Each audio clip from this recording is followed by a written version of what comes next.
Hey my loves, welcome back to my YouTube channel. If you're here for the first time, honey child, you're welcome. Just don't forget to hit that subscribe button, that post notification bell, so you can be notified every time my honey posts a video. And if you are a returning subscriber, thank you so much for deciding to watch yet another video. In today's video, I'll be talking about teaching English in China 2023 once again, and this video is going to be talking about documents. And if you feel like this is a video that you want to watch, get in the back, stay tuned. And we have so much, like I have amazing tips, like don't worry the paper, like this whole paper we're gonna talk about it. So if you see me guys like looking down, I'll be just reading my little notes here. And yeah, did I tell you guys, thank you so much for watching my videos. I feel like my videos that are related to China, teaching in China, are really going up. Thank you guys for sharing, thank you guys for watching, thank you guys for recommending my videos. And a disclaimer guys, if you hear any background noises, it's because currently I have laundry in the machine. So if you hear any noises, it will be the machine. Hello stranger, it's been a minute since we last kicked it. By the way, so first things first, we're gonna talk about the self introduction video. So when you get recruited, like when you get an agent, they are usually, when you're applying for the job, they ask you to send a self introduction video. This is the very most important, like it's very important. First things first, in this, what you need to know is, in this self introduction video, it's already written self introduction. You're talking about yourself, but mainly about what makes you outstanding as a teacher, what makes you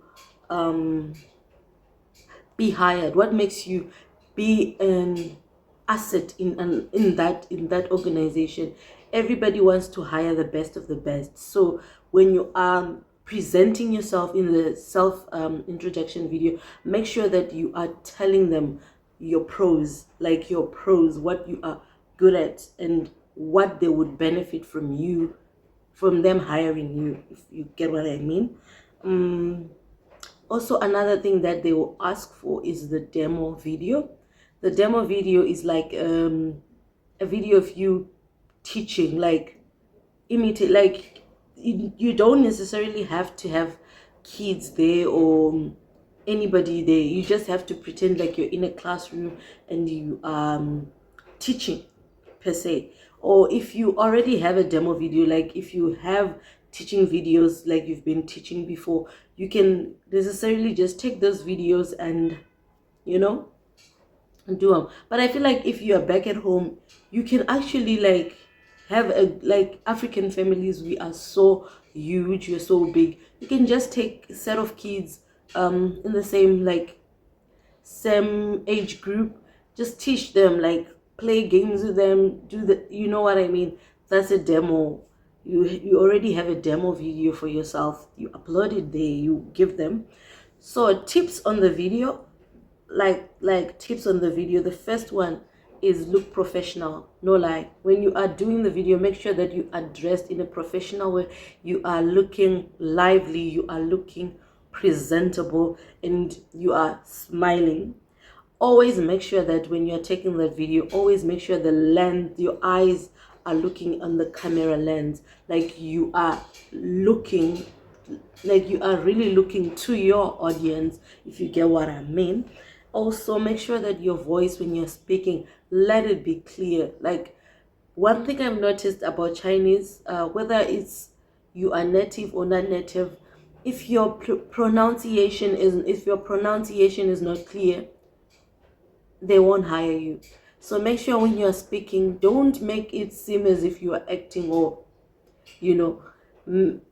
be normal. Yes, be normal, talk about it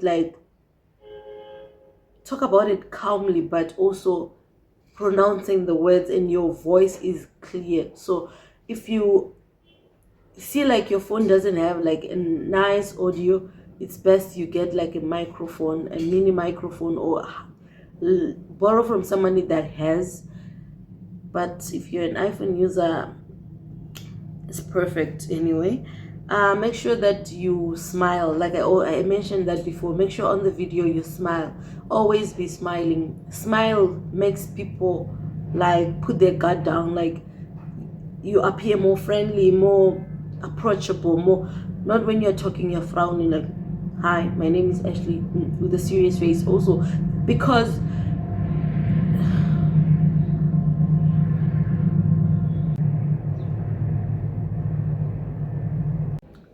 so let's continue.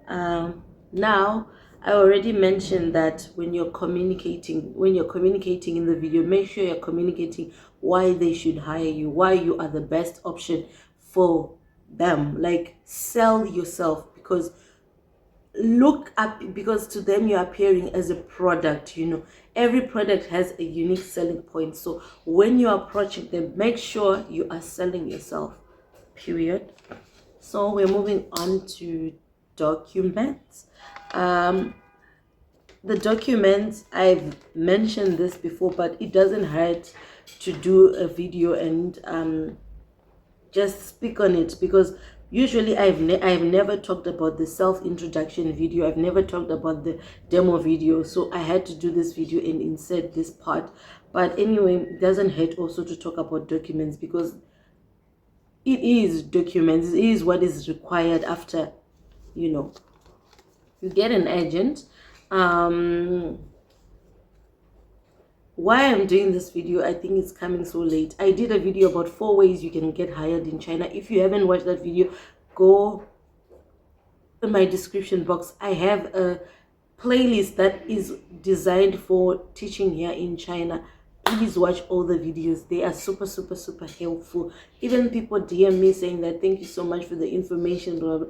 And my videos, I believe that they are so super detailed, so you should try it.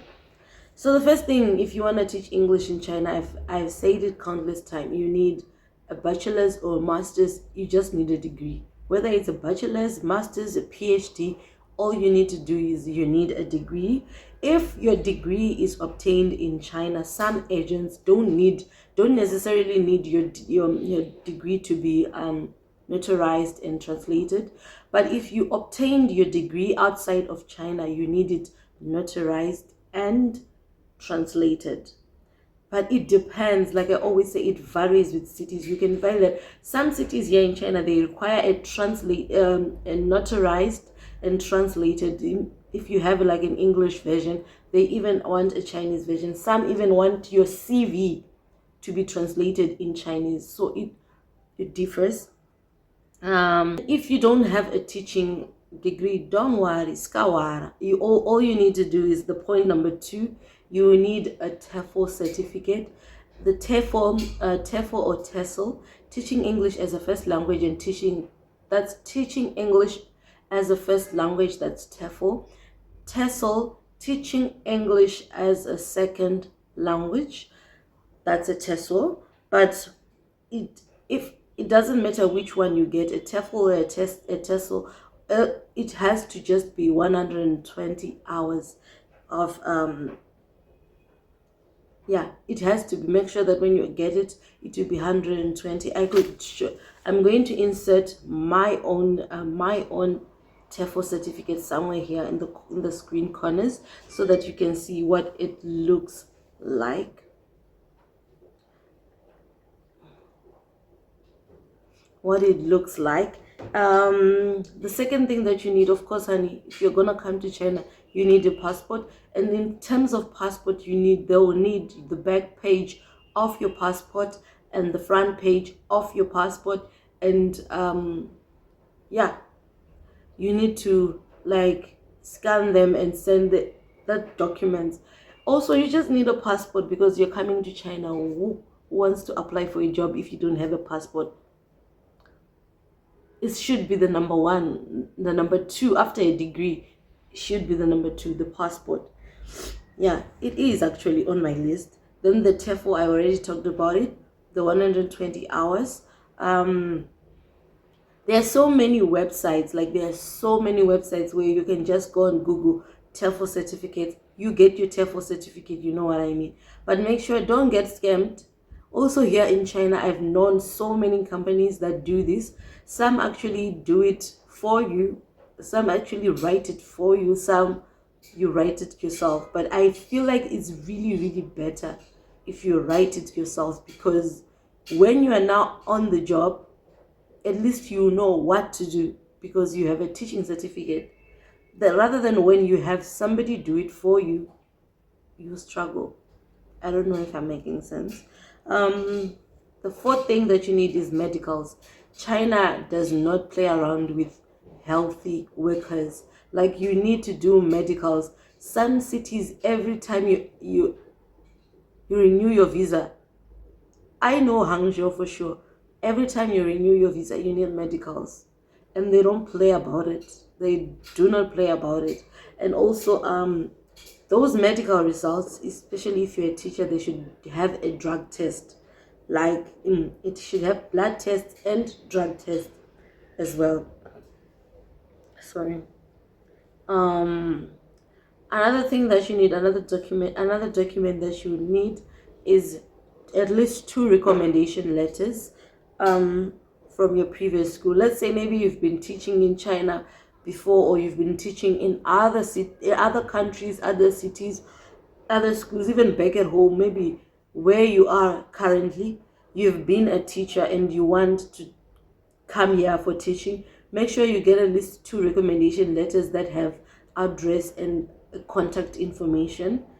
Yeah, you need that, and that would even make your application a stronger application, because you have somebody that vouch for you, like you have been a teacher. You get what I mean? The sixth thing that you need is a non-criminal record.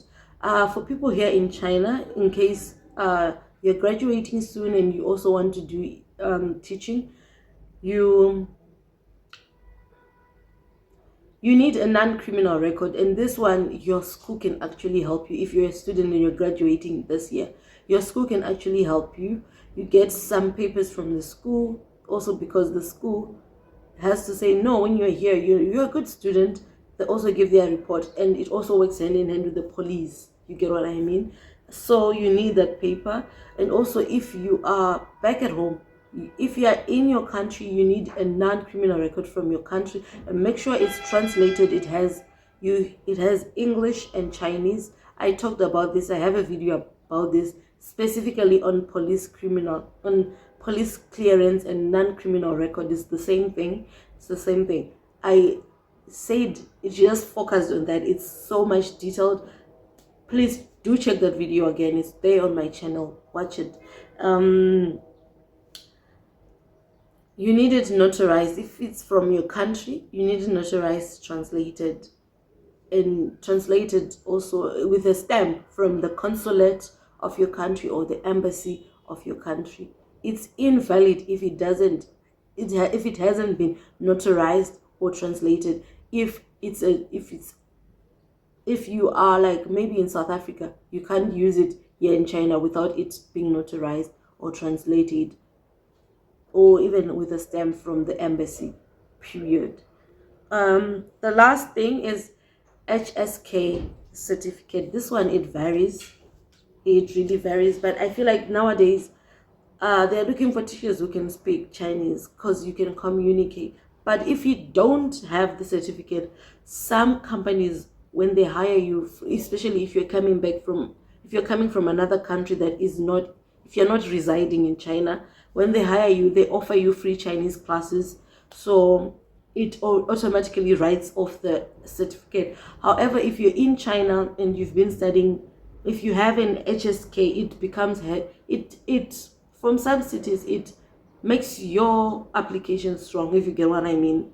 So this is it about this video. I hope you guys enjoyed watching it as I enjoyed filming it for you guys. Let me know in the comment section if you want anything related to teaching in China, any questions. I will be glad, so glad, so super excited to address them. Anyway, my loves, see you guys in my next video. Bye.